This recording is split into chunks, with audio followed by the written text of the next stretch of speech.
رسول اللہ صلی اللہ علیہ وسلم نے آپس میں رہن سہن کے جو آداب بتائے ہیں ان میں یہ بھی ادب بتایا ہے کہ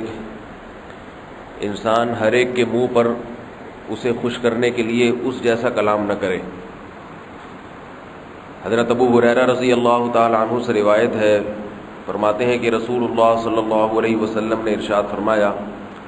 تجدون شر الناس ذا الوجہین یاتی الی ہؤلاء بوجہ و الی ہؤلاء بوجہ، او کما قال صلی اللہ علیہ وسلم۔ فرمایا نبی صلی اللہ علیہ وسلم نے سب سے بدترین آدمی وہ ہے جو دو چہروں والا ہے،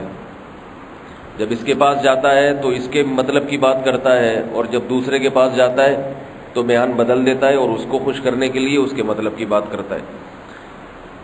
یہ بھی ہمارے معاشرے میں بہت ہوتا ہے، دفتروں میں لوگ اپنے باس کو خوش کرنے کے لیے مکھن لگاتے ہیں اس کے منہ پہ،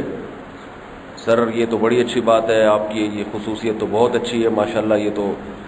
آپ پہ یہ سوٹ بہت اچھا لگ رہا ہے، یا آپ نے یہ جو پالیسی اختیار کی ہے تو بہت اچھی ہے۔ اور جب باس سے یعنی وہ کہیں جائے گا کام سے یا آپ مجلس ختم ہوتی ہے تو دوستوں میں بیٹھ کے اسی کا مذاق اڑانا شروع کر دیتے ہیں کہ یہ جو ہے نا یہ غلط کیا اس نے، تو اس کو کہتے ہیں دگنا دو چہرے والا، ادھر آ کے اس کے مطلب کی، ادھر جا کے اس کے مطلب کی،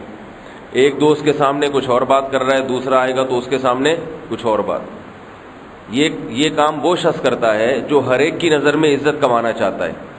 اس کو پتہ ہے کہ اس کے سامنے یہ بات کروں گا تو یہ میری عزت کرے گا، اور اس کے سامنے یہ بات کروں گا تو یہ میری عزت کرے گا۔ جب مولوی صاحب سے ملاقات ہوتی ہے تو اچھی اچھی اسلام کی باتیں، ماشاءاللہ بھئی اللہ نے ہمیں نماز کا حکم دیا، روزے کا حکم دیا، ماشاءاللہ بڑا اچھا ہے،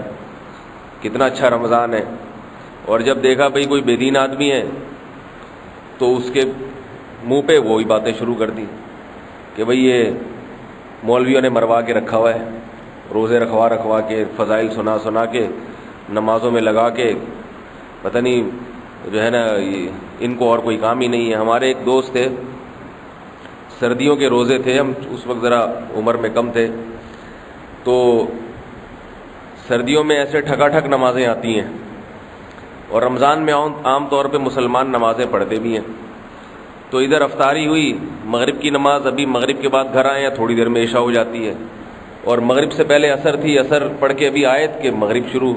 تو سردیوں میں یہ عصر مغرب عشاء بہت جلدی آتی ہیں۔ تو وہ کھانا کھا رہے تھے، افطاری کے لیے بیٹھے ہیں، افطاری کے فوراً بعد پھر مغرب پڑھنے، تو وہ کہہ رہے کہ تو مولویوں نے پریشان کر کے رکھا ہوا ہے، گھر میں بیٹھنے ہی نہیں دیتے، ابھی آگے بیٹھو پھر اذان دے دیتے ہیں۔ سمجھ میں آ رہی ہے نا؟ تو ان کے نماز بھی پڑھتے تھے لیکن زبان سے دل کی بات نکل گئی، کہہ رہے یہ مولویوں نے بڑا پریشان کر کے رکھا ہے، گھر میں بیٹھنے ہی نہیں دیتے، ابھی نماز پڑھ کے آگے بیٹھے ہیں، افطاری کی ہے، 2 نوالے کھائے ہیں، پھر مسجد میں جاؤ، پھر آگے بیٹھیں گے، پھر تراویح کے لیے بلا لیں گے۔ تو ان کی تو دل کی نیت کیا تھی اللہ ہی بہتر جانتا ہے، لیکن بعض لوگوں کی یہ طبیعت ہوتی ہے کہ جیسا ماحول دیکھتے، کہتے ہیں جیسا دیس ویسا بھیس، تو یہ بہت بدترین حرکت ہے۔ اللہ کے رسول صلی اللہ علیہ وسلم نے ایسے شخص کو لوگوں میں سب سے بدترین قرار دیا کہ اس کے اندر کا پتہ ہی نہیں چلتا کہ اس کے اندر کیا ہے، یہ ذاتی طور پر کیسا ہے، مذہبی آدمی ہے یا دین سے نفرت کرنے والا ہے، اس اندر اس کے کیا ہے یہ نہیں پتہ چلتا، کبھی بھی پتہ نہیں چلتا ہے۔ اور ایسے شخص کو اللہ تھوڑے دنوں میں ذلیل بھی کر دیتے ہیں۔ اس کی نیت تو یہ ہوتی ہے نا کہ میں عزت حاصل کروں گا، اس کی نظر میں بھی اس کی نظر میں بھی، تھوڑے دن کی عزت ہوتی ہے، لیکن اللہ اس کے راز کو لوگوں کے سامنے ظاہر کر دیتے ہیں کہ بھئی یہ ہر ایک کے سامنے اس کو خوش کرنے کے لیے اسی کی سی بات کہتا ہے، تو جس عزت کے لیے اس نے یہ کام کیا تھا وہ عزت بھی ختم ہو جاتی ہے۔ تو یہ حدیث ذہن میں رکھیں کہ دو منہ والا، دو چہروں والا، ادھر جا کے اس کے مطلب کی، ادھر جاتا ہے تو اس کے مطلب کی، تو ایسا شخص اللہ کے رسول صلی اللہ علیہ وسلم نے فرمایا شر الناس، لوگوں میں سب سے بدترین ہے۔ حضرت عبداللہ ابن عمر رضی اللہ عنہما کے سامنے کسی نے کہا کہ اس شخص کے بارے میں آپ کیا کہتے ہیں جو ہر ایک کے منہ پر اسی کسی بات کہتا ہے؟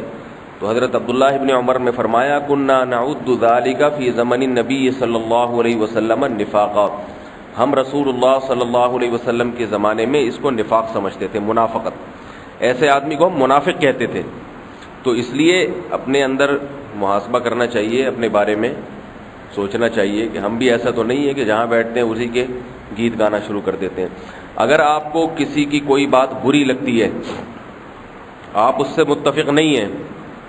تو اور آپ میں یہ بھی ہمت نہیں ہے کہ ہاں میں یعنی اس سے کا انکار کریں، تو خاموشی اختیار کر لے انسان، ہاں میں ہاں نہ ملائے۔ کوئی شخص غلط بات کر رہا ہے،